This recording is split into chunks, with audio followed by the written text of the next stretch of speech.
Alors, la topographie des chemins existants, elle est très complexe. Pour se rendre de Chinon qui est notre point de départ par rapport à Rabelais, si on peut dire, en passant par Cravant-les-Coteaux et Panzou.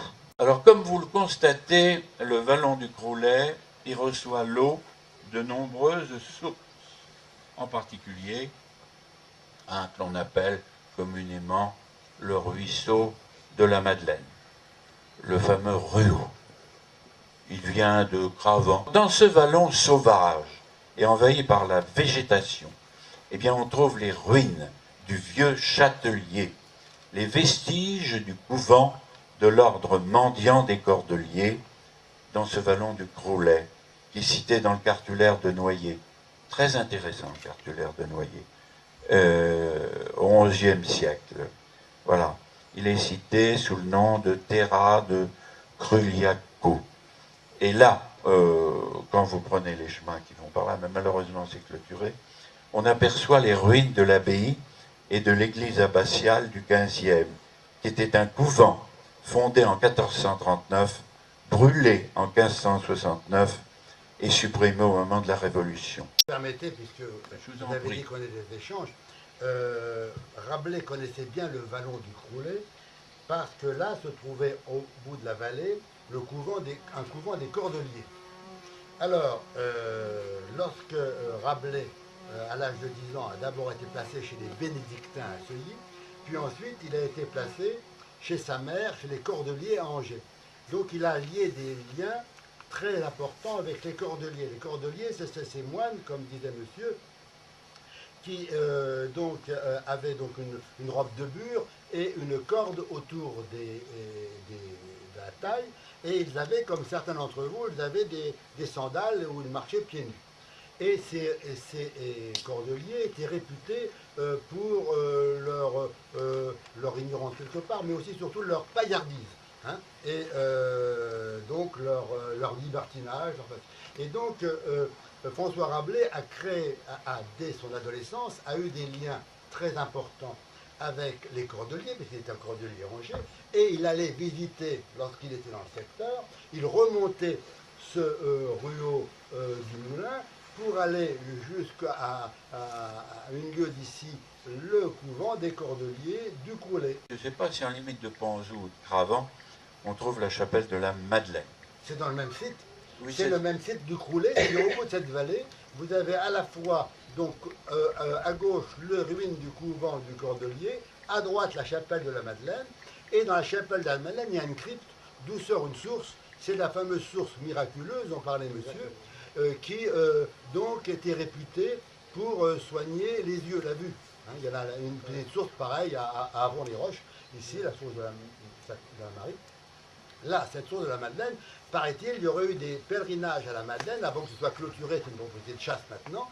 Et donc, c'était donc jusqu'en 1950, il y avait des pèlerinages une fois par an. Souligner le fait que ce vallon est donc réputé pour des sorcières, des guérisseuses et des sibylles, puisqu'on a dit qu'on remontait à 500 ans, donc au moment de Rabelais. Bien avant, c'était pareil. Et je dois ici confesser que j'ai appris cette semaine que c'était encore le moment. C'était encore le cas. Il y a, paraît-il, à côté d'ici, je ne connais pas son nom, mais on m'a indiqué son endroit, lorsque vous... oh, je vais me lever quand même. Votre chien est piqué... Mireille me dit, hein, c'est ça. Quand votre chien est piqué par une vipère, vous le savez, Madame le maire connaît évidemment toutes ces choses-là. Il y a je vous recommande l'adresse. On va voir cette femme. Elle donc insulte le chien qui baisse les oreilles, etc. Ici, elle lui fait les longues, exactement comme la sibylle. Et l'enflure de la vipère disparaît. Donc nous sommes en 2013. Vous voyez le continuum extraordinaire. Hein. Il y a 1000 ans, c'était comme ça. Au temps de Rabelais, c'est ce que monsieur va nous raconter. Et encore actuellement, eh bien, c'est une vieille femme avec sa fille, je crois, voilà, qui transmet, donc vous voyez, de femme en femme. Intéressant. Dans les hôpitaux récemment, on utilise maintenant ceux qui chassent le feu. Mais bien sûr. Mais monsieur a raison de souligner, la médecine moderne, c'est primum, on revient là, c'est primum non nocere, comme on dit, premièrement, ne pas nuire. Donc, toutes ces pratiques, ici, n'ont pas, a priori, de contre-indication par rapport à un certain nombre de molécules issues ou non des plantes, d'ailleurs. Excusez-moi. Non, mais je vous en prie, monsieur. Des compléments. Je suis très heureux d'échanger avec vous. Et toute cette région, si vous voulez, encore, comme le dit monsieur, eh bien, est marquée par l'importance et le constat qu'on est obligé de faire d'un certain nombre de personnes. On les appelle des guérisseuses, n'est-ce pas? Mais aussi, elles vous donnent la bonne aventure. C'est important de donner la bonne aventure. Ça donne du courage. Alors, quelques mots pour conclure, pour parler d'une plante qui va intéresser notre maître en botanique. Rabelais, avant d'envoyer, c'est une autre histoire, sur la mer, il a envoyé ses héros, Panurge et Pistémon, frère Jean, l'abbaye de, vous savez, l'abbaye de Thélème. Ah ben là, c'est mon copain celui-là, je le connais bien. Et Xénomane, c'est le grand voyageur, lui, un peu partout. Eh bien voilà, alors il leur conseille d'équiper leur navire d'un gros stock d'herbes. C'est une espèce de chanvre, cette herbe. C'est le Pantagruélion, retenez bien ça. C'est la plante conçue par Pantagruel et qui nous donne une idée, aussi des connaissances exceptionnelles du grand botaniste que fut François Rabelais. Alors cette plante, elle résistait aux flammes. Elle permettait également de tisser des toiles, des cordages, d'une robustesse exceptionnelle qui, dans la pensée d'ouverture vers un monde nouveau, selon le souhait de Rabelais, qui lui se projetait, vous savez, très loin. Il permettait aux humains de se rendre sur la Lune déjà, à cette époque-là, et de pouvoir visiter toute l'immensité astrale. Vous voyez la pensée de Rabelais, vous voyez comme elle est déjà évolutive. Et à la fin du tiers livre, Rabelais écrivait « Venez ici, reconnaître vos biens, et emporter de notre herbe la graine, puis si chez vous, elle peut croître en réussite pleine, eh bien, aux cieux, rendez de grâce 1 million, et proclamez heureux de France le royal domaine qui voit pousser chez lui le Pantagruélion. » Voilà.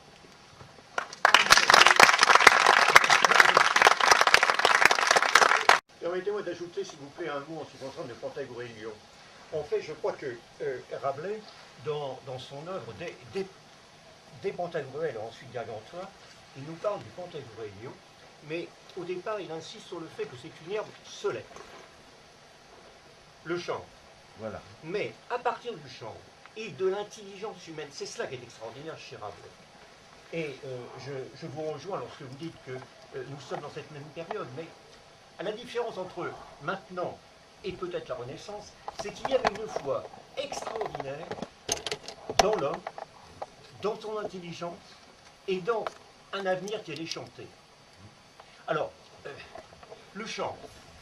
Avec le chant, l'homme a fait des draps, des linceuls.